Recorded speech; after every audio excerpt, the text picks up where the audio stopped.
ஒட்டுமொத்த தமிழ்நாடும் பழனிசாமிய அரசியல் அவமானமா பார்த்துட்டு இருக்கு. கேவலம். ஒரு தேர்தலுக்காக அந்த மனுஷனை எவ்வளவுதான் அவமானப்படுத்துவீங்க? அவங்க அப்பா முதலமைச்சர் இல்ல, சாதாரண விவசாயி, சாமானிய குடும்பத்துல இருந்து வந்தவர். உங்களை சேலஞ்ச் பண்றாருன்னதும் எரியுதுல. எடப்பாடிய தமிழ்நாட்டு மக்கள் எதுக்கு அவமானமா பார்க்கணும்? கச்சத்தீவை தாரவாத்தாரா? காவிரி உரிமையை தாரவாத்தாரா? மீத்தேன் ஹைட்ரோ கார்பன் திட்டத்துல கையெழுத்து போட்டாரா? நீட் தேர்வை நாடாளுமன்றத்தில் அறிமுகப்படுத்தினாரா? அவர் கட்சிக்காரங்க யாராச்சும் ஆஸ்திரேலியா வரைக்கும் போய் போதைப் பொருள் வித்து மாட்டி தமிழ்நாட்டை கேவலப்படுத்தினாங்களா? அவர் ஆட்சியில இருந்தப்ப கள்ளச்சாராயம் குடிச்சு 100 பேர் செத்தாங்களா? அவர் கட்சிக்காரன் அண்ணா யூனிவர்சிட்டிக்குள்ள போய் படிக்கிற பிள்ளைய சீரழிச்சானா? அவர் ஆட்சியில வேங்கை வயல் சம்பவம் மாதிரி குடிக்கிற தண்ணியில மலம் கலக்கிற சம்பவம் நடந்துச்சா? இல்ல பாதிக்கப்பட்ட மக்களையே குற்றவாளியாக்குனாரா?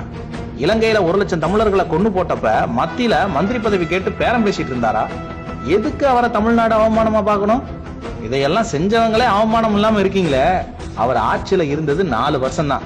அத்திக்கடவு அவனாசி திட்டம், காவிரி குண்டாரி இணைப்பு திட்டம், கோதாவரி காவிரி இணைப்பு திட்டம், 11 medical college, 7 law college, 28 polytechnic college, 64 arts and science college, 1000 ஏக்கர்ல கால்நடை பூங்கா, அரசு பள்ளி மாணவர்களுக்கு மருத்துவத்துல 7.5% உள் இட ஒதுக்கீடு, கீழடி ஆராய்ச்சி, கீழடியில் அருங்காட்சியகம், கஜா புயலுக்கு நிவாரணம், வறட்சிக்கு நிவாரணம், ஏரி குளங்களை தூர்வாடுறதுக்கு குடிமராமத்து திட்டம், 2000 அம்மா மினி கிளினிக், 200க்கும் மேல அரசு பள்ளிகள், ஆவின வெளிநாட்டுல மார்க்கெட்டிங் பண்ண முயற்சி பண்ணது, உங்களுக்கு பணம், தைப்பூசத்துக்கு லீவு, ஸ்மார்ட் சிட்டி திட்டம், கொரோனா காலத்துல வருமானமே இல்லாதப்ப கூட கடன் வாங்காம கவர்மெண்ட் நடத்தினது, கவர்மெண்ட் எம்ப்ளாயிஸுக்கு சம்பளத்தை குறைக்காம முழுசா கொடுத்தது, இப்படி சொல்லிக்கிட்டே போலாம்.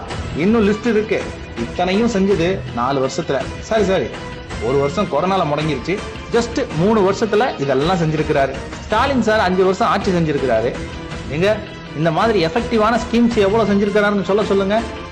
எடப்பாடியார் தமிழ்நாட்டோட அவமானம் இல்ல, தமிழ் சமூகத்தின் அடையாளம், பெருமை. அவர் நம்ம ஆளு, நமக்கான ஆளு, நம்மல்ல ஒருத்தர்.